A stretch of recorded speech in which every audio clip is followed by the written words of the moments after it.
P രാമനുണ്ണിയും ചേരുകയാണ്.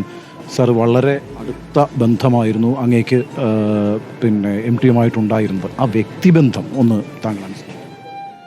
21 വർഷം M ടിക്കൊപ്പം Thunchan സ്മാരകത്തിൽ പ്രവർത്തിക്കാൻ കഴിഞ്ഞു. എൻ്റെ ജീവിതത്തിലെ വലിയൊരു സൗഭാഗ്യമായിരുന്നു. എൻ്റെ വ്യക്തിത്വത്തെ തന്നെ മാറ്റിപ്പണിഞ്ഞു അദ്ദേഹം എന്നുള്ളതാണ്.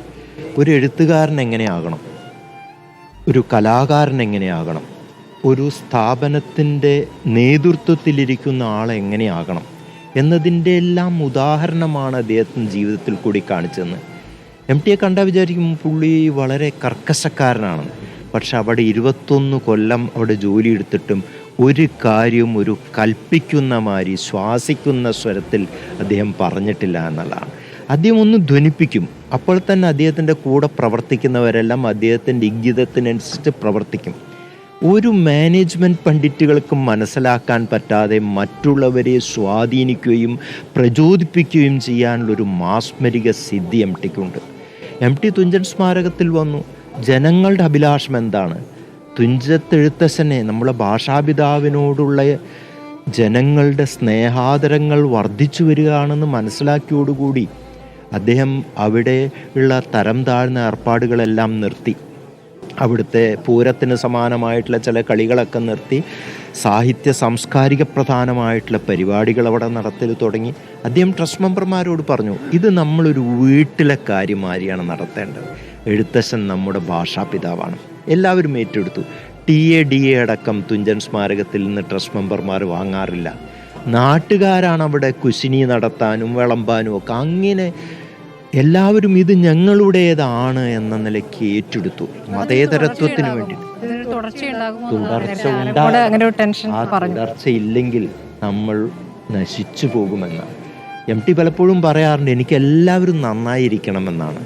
നെഹ്റു ഗാന്ധിയെ പറ്റി പറഞ്ഞ പോലെ ആ വെളിച്ചം അസ്തമിച്ചാലും ആ വെളിച്ചം വീണ്ടും മറ്റൊരു നിലയ്ക്ക് പ്രശോഭിച്ചു കൊണ്ടിരിക്കുകയാണെന്ന് പറഞ്ഞ മാതിരി എം ടിയുടെ അനുഗ്രഹം നമുക്കൊരു വിളക്കുമാടം പോലെ വഴി കാണിച്ചുകൊണ്ട് എന്നും ഉണ്ടാകും.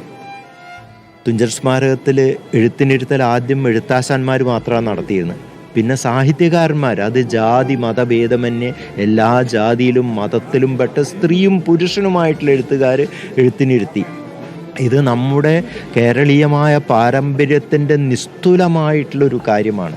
എഴുത്തിന് നാവിൽ സ്വർണം കൊണ്ട് അക്ഷരം കുറിക്കുക, ഇതിനെ ലോകപ്രശസ്തമാക്കി. മറ്റ് രാജ്യങ്ങളിൽ നിന്നും മറ്റ് സംസ്ഥാനങ്ങളിൽ നിന്നൊക്കെ ആൾക്കാർ വന്നിട്ട് വിസ്മയത്തോടു കൂടി നോട്ടി നിൽക്കുകയായിരുന്നു. മലയാളിയുടെ അഭിമാനം, നമ്മുടെ സാഹിത്യപ്രധാനമായ സംസ്കാരം, അക്ഷരത്തിനോടുള്ള പ്രതിബദ്ധത ലോകം മുഴുവൻ അറിയിച്ചു കഴിഞ്ഞു. ഇപ്പം ഞാൻ കേന്ദ്ര സാഹിത്യ അക്കാദമിയുടെ ഫെല്ലോ ആണ്, പരമോന്നതമായ ബഹുമതിയുള്ള ആളാണ്. ഞാനിപ്പോൾ അതിൻ്റെ കേരളത്തിൻ്റെ ഉത്തരവാദിത്തമുള്ള മലയാള ഭാഷയുടെ കൺവീനറാണ്. ഞാൻ പ്രസിഡന്റിനോടും സെക്രട്ടറിയോടൊക്കെ വിളിച്ചു പറഞ്ഞു ഉടനെ തന്നെ. അവരൊക്കെ വല്ലാത്ത ഒരു ഇതിലാണ്. അപ്പോൾ അതിൻ്റെ ഒരു റീത്ത് വയ്ക്കുന്നുണ്ട്. നമ്മളുടെ ഉത്തരവാദിത്തം നാഷണൽ അക്കാഡമി ഓഫ് ലെറ്റേഴ്സിൻ്റെ പിന്നെ ആ ഒരു അദ്ദേഹത്തിനോടുള്ള സ്നേഹാദരം ആക്കാൻ വേണ്ടി. ഇന്ത്യയിൽ ഇത്ര ആദരവും സ്നേഹവും കിട്ടിയിട്ടുള്ള എഴുത്തുകാർ ദേശീയ തലത്തിൽ നിന്ന് മഹേശ്വരദേവി പോലെ ചുരുക്കം പേരേ ഉള്ളൂ. എം ടിയുടെ പോലെ ഒരുപാട് പരിഭാഷകളുണ്ട്. എല്ലാ തലമുറയിൽപ്പെട്ട എഴുത്തുകാരെയും ഒരേപോലെ ആകർഷിച്ചു കൊണ്ടിരിക്കുന്ന ഒരു സിദ്ധിയാണ്. അപൂർവ സിദ്ധിയാണ്.